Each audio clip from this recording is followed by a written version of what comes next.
Vaikuji Ka Khalsa, Vaikuji Ki Fateh. Hello and welcome to your Saheli chat show. As we enter week 12 of the lockdown, which is kind of becoming quite the norm at the moment, we've got used to it. And obviously, we've had a lot of events and riots and a lot going on. So I thought it was important just to kind of highlight this. And with me, I have three guests. I have Suki, Gurjit, and I have Sheena. We're going to firstly, hi ladies, welcome. Thank you. Hi, Sat Sri Akal. Rasikal, hope you're all well. Firstly, we're going to touch up on racism. So we all have it within us, right?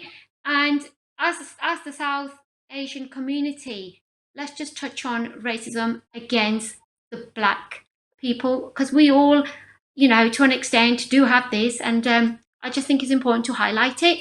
So whoever wants to kick off, that's absolutely fine. How do you feel? I mean, or how would you feel if your child came home and said, Mom, Dad, I wanted to marry this person who was black? How would you kind of feel about it? It's a difficult question. It's a difficult question, and I think, in all honesty, and I'm going to be really, really honest because I Yep, think that's what this is about. yep, Um, I probably wouldn't be happy. I'm going to be really no, honest, but that's not because that person's black. It's because the person's not within my culture. It's not because they're black. It's not because they're white. It's not because they're any other religion. It's because in my eyes, you know, and it's a teaching that I do give my children, is that I'd like them to marry a Sikh because yeah, that's how I've been brought up. That's the culture I'm from, yeah, um, and that's the religion I am. I'm from Punjabi culture, and I'd yeah, want my children to go down the same route. Um, and it's as simple as that, really. And that's not a colour thing. And bizarrely enough, I was having a conversation just yesterday. We've got some work going on the outside of the house, and the gentleman that's doing the work is from a Bangladeshi background. And the problem with the racism within our culture is that we're not going to be able to get rid of it if we don't get rid of it within our culture. So that, we're brought up, and this stems back to 1947. It stems back from what's happened in India, stems back from the partition. We're racist to Muslims, where we can be racist to, yeah, even Hindus sometimes, with the belief that some Hindus have been Sikh. We're racist to Bangladeshis, we're racist to Pakistanis, we're racist to black people, we are racist to English people. We all do it. We all do everybody it, and wants the their what we own. Yeah, everybody wants their own. And unless we get rid of it within ourselves, especially from like the Asian community or South Asians, if we can't stop doing it to ourselves, I mean, we do it within our own religion. There are people out there who do it to caste. yes, They do it within the same religion, they do it within caste. So unless we can get rid of that and we can all believe that, that we are one, and as Guru Nanak said, Allah Kudrat de sab bande, we're all from kind of, we're nature's children, we're God's children, no matter what color we are. And I think yeah, that's where racism stems from. I don't think it stems from kind of saying, should our children marry out? Should our children not marry out? I think it's just no, general day to day. Like, how many times has it been embedded in us growing up that you shouldn't speak to such a religion, you should speak to such a culture? That's how we've grown up, and we have yeah, to then pass it on to our children that that's not the way to be. Having children, having a son who's going to be 16 next week, I honestly think he doesn't actually have any racism. He doesn't actually look at people and go, I shouldn't. And actually, if sometimes he does hear of it, he turns around and he says, you can't say that. That's racist. So I yeah, think what you have from him is where he's now third generation. Our parents were first generation in England. We're first generation born in England. He's a yeah, third generation of my family in England, or fourth even, if you go back to my grandfather. So he doesn't actually see colour, and he yeah, doesn't see himself as being different. So when he goes to school, he doesn't think I'm a different color to, whether it's a white child, whether it's a child from, the black yeah. minorities or ethnic minorities. He doesn't see himself as a different. And it's I really think weird because he's born here and he's bred here. I mean, I'm born here, but I was brought up with those beliefs, whereas I haven't, and my husband have. We haven't stemmed those beliefs in our kids. See, I would say And here, that's because the culture we are, we've kind of been conditioned and grown up watching Bollywood. everybody's fair coloured, using fair and lovely. We've always kind of liked that fair colour, haven't we? So I personally think white people are more accepted. We are accepting them more than we would accept somebody who was, who was West Indian, because for us, we would probably be embarrassed to take this person out. Say we went to a wedding, we'd think, what would the people say? And people that do accept this kind of thing is people. This is why I'm going to bring Sheena in. People who are spiritual, who are into their yoga, they see everybody as one. Sheena, what's your input on this? Yeah, I think yoga's played a big part in my journey and also my family because both my parents are also yoga teachers as well. And so I think what it's done is it's made us break a lot of those boxes that we often carry within ourselves about how we identify ourselves on external things, whether it's our gender, whether it's our race, or even our external achievements. And I think it just goes back down to going deeper than that and actually realizing that we're all souls, we're all part of God's children, like you said, and in the same way that God loves all his children equally, we want to try and do that in ourselves as well. And I think, like you're talking about with young generations, I think the advantage that we have is that obviously we've got technology. So we, unlike, some of the older generations, they've only had that small mindset because they've only been seen certain things or had limited resources. Whereas we've got this advantage now where we've got so much technology, we've been able to travel to so many different places and see different cultures. So it's easier for us to have that open mind and not have that fear, perhaps, that older generations might have, and just move towards a more loving and accepting sort of mindset for everyone. Yeah, and it's to look deeply within you and see what beliefs you carry, because we've been told certain things and then we have repeated these to our children. Even like going into Sikhi side, Suki, it's like even the caste system and everything, all our gurus were not from Jat backgrounds either. So our gurus didn't actually say that, a Jat should marry a Jat. It's stuff that we've brought in, our elders have brought in, and then we've been conditioned, and then we've kind of brought that down to the next generation. We've passed it to the next generation. Gurjit, what would you like to add to this? Well, I would say that nobody's born a racist. But born with those inklings. And if anything, some of us don't experience this. Jinnajed, we're not at school and we're not maybe bullied or we've been called certain names. And then we associate it with the person that's done it to us, whether it's been a white child, a Gala child, or we hold those um, hold those limiting beliefs that we've developed ourselves, Yeah, added with whatever we've been conditioned with. So as we're growing up, we begin to operate from a way of how to treat other people and how we're treating ourselves. In other words, apa Sarijane already from our own experience, plus what we've been brought up and heard, start ਜਿੱਦਾਂ ਕਹਿ ਲਓ ਫਰਕ ਕਰ ਲਾ ਪੰਨੇ ਆ ਕਿਸੇ ਹੋਰ ਨਾਲ. And I totally agree with Suki and Sheena what they said, that it's is within us. We are one yes, race, and color, caste, all of those things have been passed down to us. yes. They've all been And always the been passed down to us. Yeah, and the black people are really hurting at the moment, aren't they? And they're probably feeling the only way for us to be heard is to, cause these riots, or it's the only way to be heard. They don't know what to do because obviously, with all the killings that have happened, they are really hurting. When we first came to the UK back in the early 60s, our parents, they too faced a lot of racism, didn't they? Yeah, I mean, I remember growing up in a shop where we saw skinheads who would often Yeah, call, family names, and it yeah, was a scary world. But I think it really started degeneration to be fark that as times moved on, the issues have always been there, that they've been, how do I put it, put under the carpet. They've been stemmed down. They've been suppressed. And yes, 20 years on, we've all been educated in this country. We've gone and got the jobs that we're doing. We've made our lives for ourselves. Unfortunately, some Kale weren't able to do that, and they are still stuck in the same narrative yeah, from 40 years ago, 50 years ago, where they see themselves coming from a generation of slavery, coming from a generation where white people had more power and more money.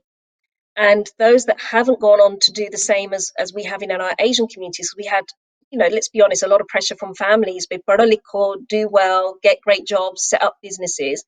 They haven't had that backing. So it's, how do I put it, widened the gap between some people.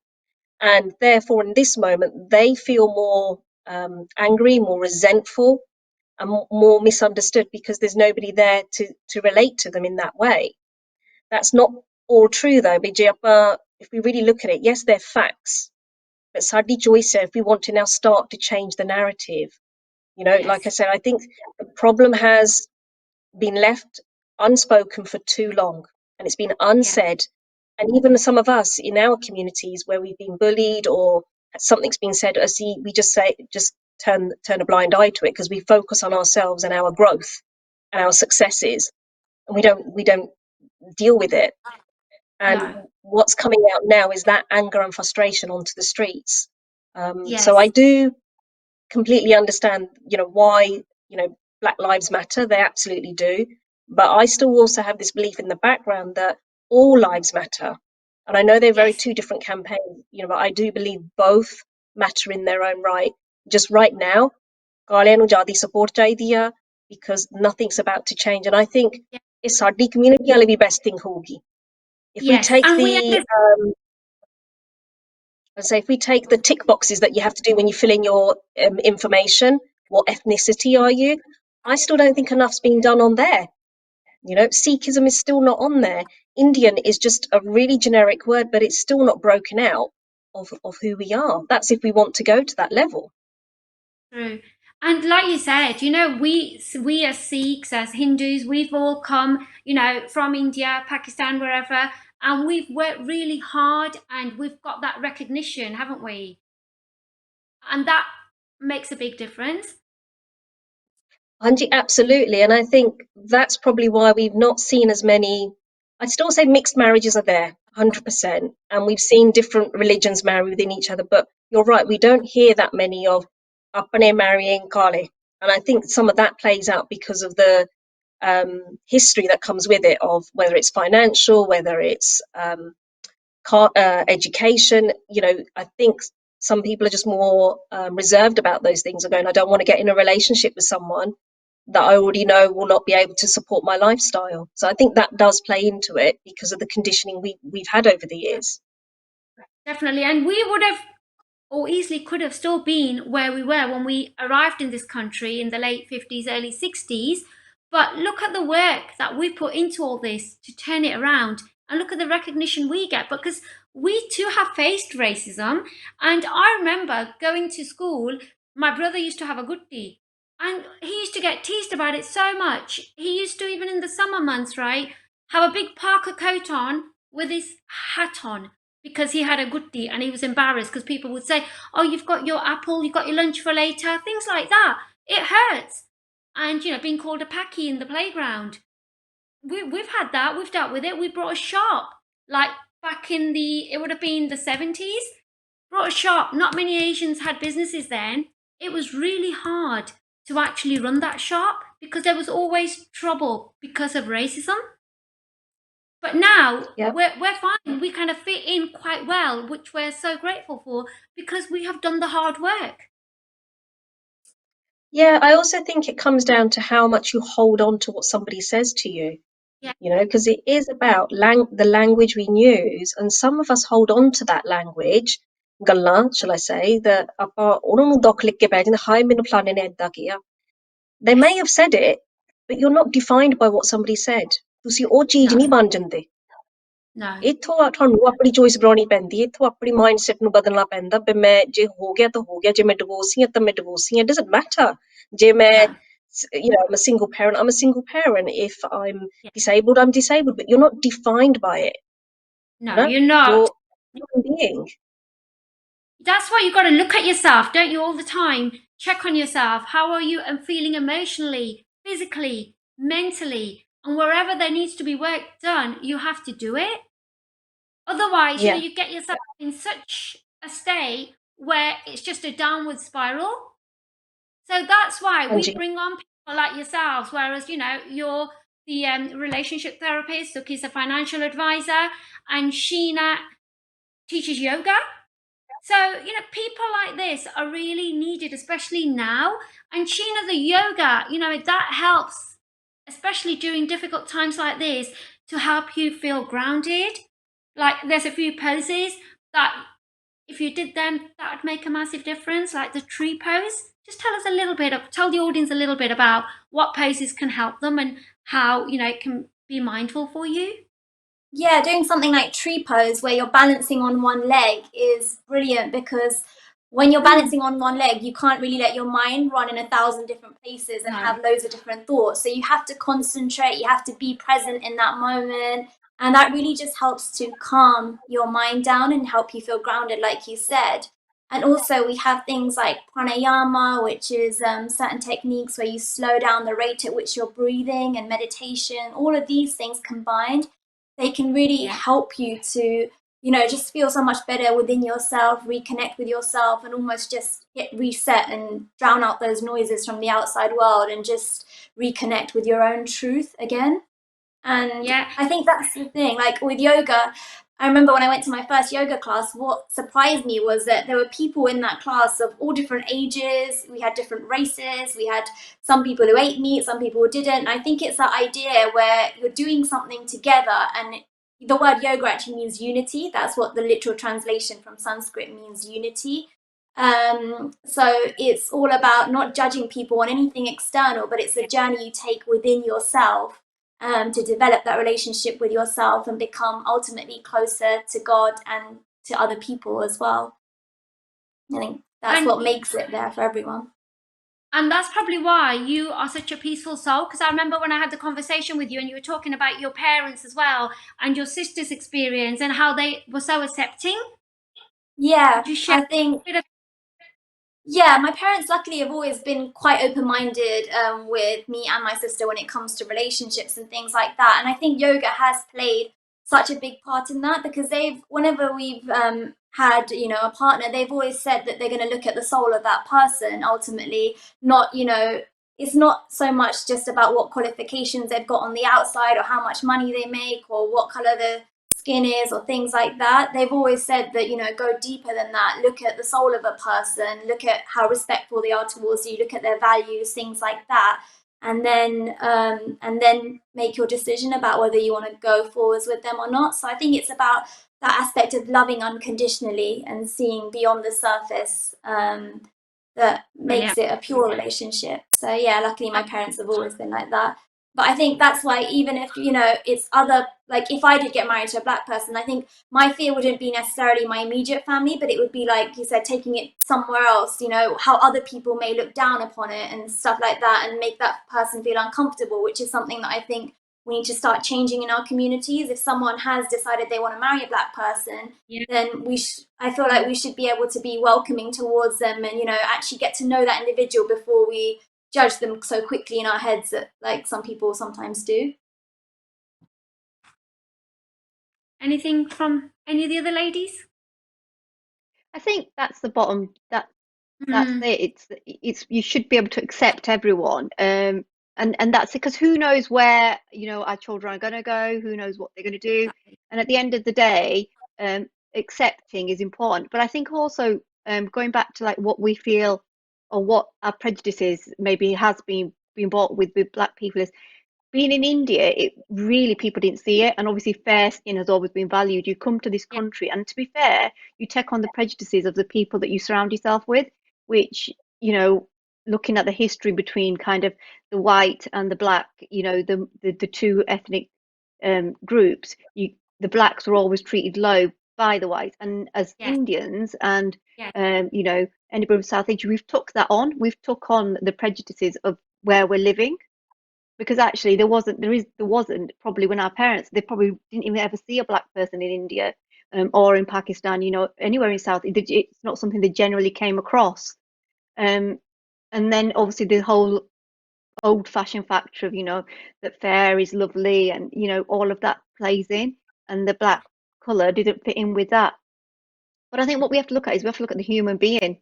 It's Yeah. Yeah. not about Definitely. somebody's color doesn't define them. Our color doesn't define us. Our No, it culture doesn't. and our religion define us to some extent, but not our color. And the same with them. And it's not, you know, the number of people I know from any religion, any background, any color. There's good people, there's bad people in Exactly. both sets. You know, there's people that I Yes. like, there's people that I maybe Yes. dislike. I wouldn't, you know, I'm not going to, you know, and that's whether that could be any culture, any color, and we have to Yes. remember that. And like I said, the next generation seems to be, they don't see themselves as being different. You know, you ask my children, and yes, they think they're Sikh, but they don't actually think they're Indian.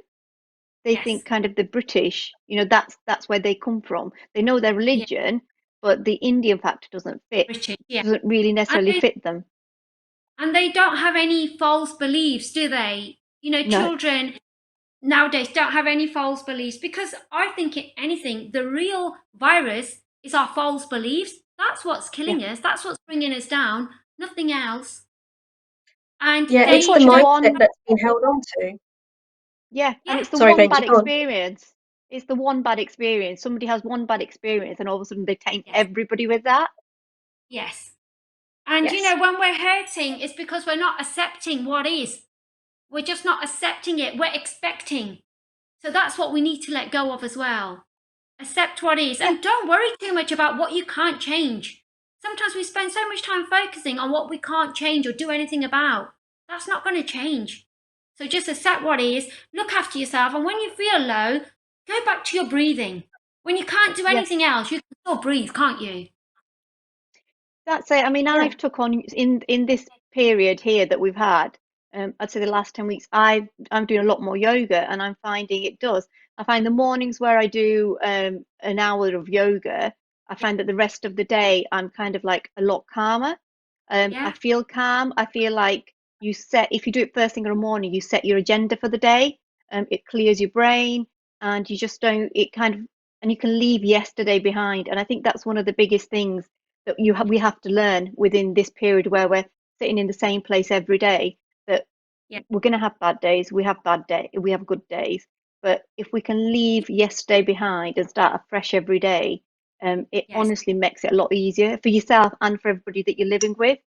Yes. Because you know, we're living in contained spaces, and I do think something like yoga is brilliant for just Definitely. kind of focusing your mind and just taking you away from everything.